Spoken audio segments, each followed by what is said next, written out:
Hello, welcome back to From Soft Serve. Today we're in Sekiro, where there's exciting developments. Just recently, within the last week or so, we now have two different ways of adding NVIDIA's DLSS upscaling slash anti-aliasing solution that should pretty massively increase basically the overall image quality and performance. Our first option for this is going to be through a new mod that just came out on NexusMods.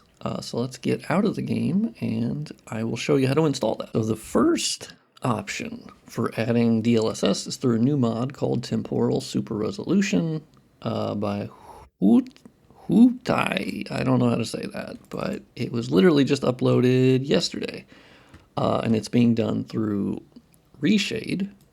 So basically we need to go over to the Reshade page and you'll see the download option, and you need to download the Reshade 6.3.3 with full add-on support.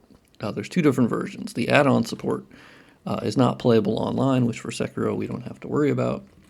And so I made a little video here for the two different options. So the Nexus DLSS mod, I downloaded that. You go to Files, Manual Download, and then you get what you see here, which is Sekiro TSR, Sekiro TSR loader.addon, and Sekiro TSR.dll. All right, so we have our Sekiro folder, and we have the mod here. So first thing we're going to do is actually launch the Reshade setup.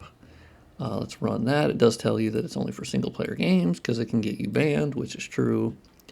And so we need to find Sekiro, which commonly it will find it in the list here anyway, and it'll tell you where it found it, which it found it in my Steam library on my D drive. So we hit next. It is DirectX 11, and you can basically just install what you want here. So now we should have, you'll see the Reshade shaders folder. We have our DXGI, which is dumped in there by Reshade. And then we have Reshade INI, log, all those things are there by default. Now we're going to load the TSR loader add-on, and the DLL. So we copy those into our Sekiro folder. There we go. We have the add-on, we have the DLL, we have the folder, and now we should be able to launch Sekiro again, and we'll enable DLSS. You'll see Reshade is installed successfully. Press home to start the tutorial. So skip the tutorial because we don't need that. So now you're going to see Sekiro TSR has its own menu because you hit home. So here you can see DLAA is basically not using upscaling at all, and it's just anti-aliasing. And so we enable that and we get pretty crazy. Now we're not doing any sharpening. So the sharpening you can either enable here, or sometimes I'll actually use the AMD Fidelity FX Contrast Adaptive Sharpening. I quite like that. But I would honestly recommend just doing the sharpening through the add-on itself. So now you can actually change the quality. So we have balanced. I tend to do quality because quality mode I think renders internally at like 75% of whatever your chosen resolution is, and then it's upscaling it to whatever your output resolution is. So 2560 by 1440 is what I'm playing the game at here, and you'll tend to get better than native image quality with DLSS because of the way that it actually can upscale the image, but that's without sharpening. So now I tend to do my sharpening a little bit less than the default of 50%. The preset, I recommend preset E, as that's the newest preset, and has the best like balance of image quality and whatnot.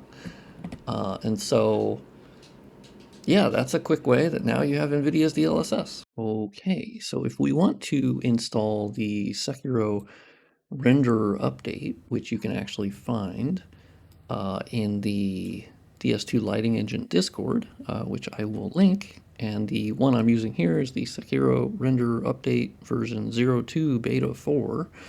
And so you download that, and what you end up getting is right in here. You get a dxgi.dll, you get a mods folder, you get a lighting engine folder, and you also get the NVN, GX, DLSS, DLL. And so we copy that into our Sekiro folder. I also realize I'm probably saying Sekiro different ways every single time, so just understand that that's going to happen. So anyway, we copy those folders.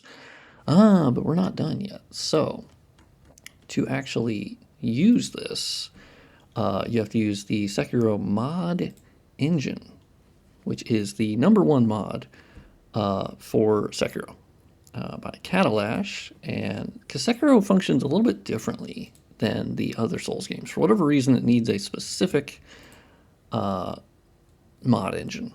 You can't just use mod engine 2 or mod engine 1.